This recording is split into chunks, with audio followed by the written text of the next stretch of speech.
29 मई 2024 को भोजपुरी गायक और आरजेडी के नेता संतोष रेणु यादव को एडिशनल एसपी राजकिशोर सिंह के नेतृत्व में राजधानी पटना के कंकड़बाग से गिरफ्तार कर लिया गया था और जिसे पूछताछ के बाद न्यायिक हिरासत में माननीय न्यायालय ने भेज दिया था। आखिर संतोष रेणु यादव की वर्तमान में क्या स्थिति है, संतोष रेणु यादव वर्तमान में अभी कहां हैं, हम आपको इस 2 से 4 मिनट की रिपोर्ट में तमाम बातें बताने जा रहे हैं।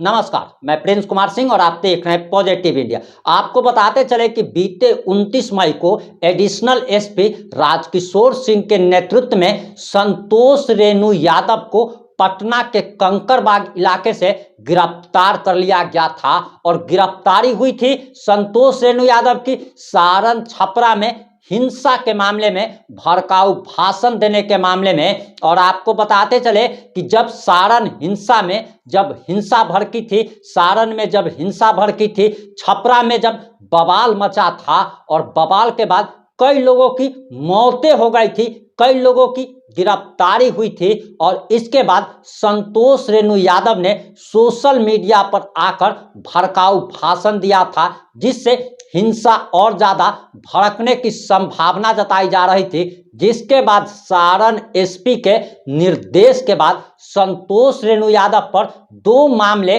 भड़काऊ भाषण देने के मामले में दर्ज किए गए थे और जिसके बाद पटना से उसे गिरफ्तार कर सारण ले जाया गया था और पूछताछ के बाद उसे न्यायालय के समक्ष प्रस्तुत किया गया था, जिसके बाद उसे न्यायिक हिरासत में भेज दिया गया था। और वर्तमान की स्थिति अगर आप जान जाएंगे तब आपको लगेगा कि ये जितने भी लोग, चाहे संतोष रेणु यादव हो, विकास राज हो या इन जैसे तमाम वो लोग जो किसी के बहकावे में आकर किसी को भी गाली देते हैं, हिंसा भड़काने की कोशिश करते हैं, आखिर उनका अंजाम क्या होता है। संतोष रेणु यादव अक्सर तेज प्रताप यादव और तेजस्वी यादव के साथ अपनी तस्वीरें सोशल मीडिया पर पोस्ट किया करते थे, अपने आप को यदुवंशी सेना का राष्ट्रीय अध्यक्ष बताया करते थे, बड़ा दमखम दिखाया करते थे और कहा करते थे लालू प्रसाद यादव और उनकी पत्नी को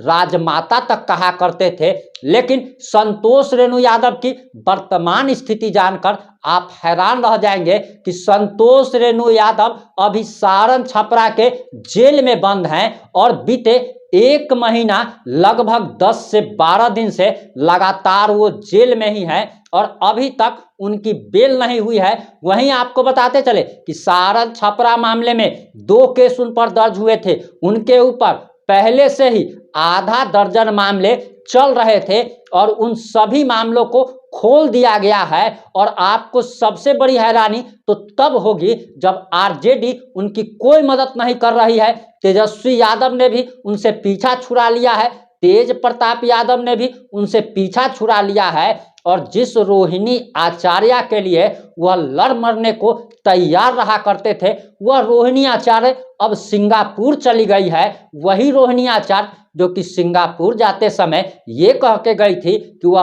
15 दिनों के लिए सिंगापुर अपने बच्चे और पति से मिलने के लिए जा रही है और वापस जल्दी ही भारत आएगी और सारण छपरा के लोगों का दुख दर्द बांटेगी। अब वो रोहिणी आचार्य लापता हो चुकी है, यानी कि वह भारत छोड़कर अपने पति और बच्चों के साथ सिंगापुर में रह रही है और भारत आने की कोई संभावना भी नहीं है। वहीं आपको बताते चले कि इन दिनों विकास राज जो कि एक्सपोज मीडिया का अपने आप को पत्रकार कहा करता था, वो भी आजकल लापता हो गया है और लापता होने का सबसे बड़ा कारण यही है कि ये लोग जिसके बलबूते कूद रहे थे, जिसके बलबूते किसी को भी गाली गलौज किया करते थे, किसी भी जाति को, किसी भी धर्म को टारगेट किया करते थे, अब उनका बलबूता ही खत्म हो चला है और ये लोग जिसके कंधे पे रखकर बंदूक चलाया करते थे वो कंधा ही टूट गया है। और आपको बताते चले कि संतोष रेणु यादव के परिवार में उनकी एक छोटी सी बच्ची है, उस बच्ची पर दया आती है, उनके बेटे पर दया आती है कि आखिर पिता का कर्म उसके परिवार को भुगतना पड़ रहा है, उनकी पत्नी को भुगतना पड़ रहा है और उन्हें बचाने के लिए ना तेजस्वी यादव आगे आ रहे हैं, ना तेज प्रताप यादव आगे आ रहे हैं। आखिर संतोष रेणु यादव की जेल में कैसी जिंदगी गुजर रही होगी। संतोष रेणु यादव ये जरूर सोच रहे होंगे कि हम जिसके लिए लड़ाई लड़ा करते थे,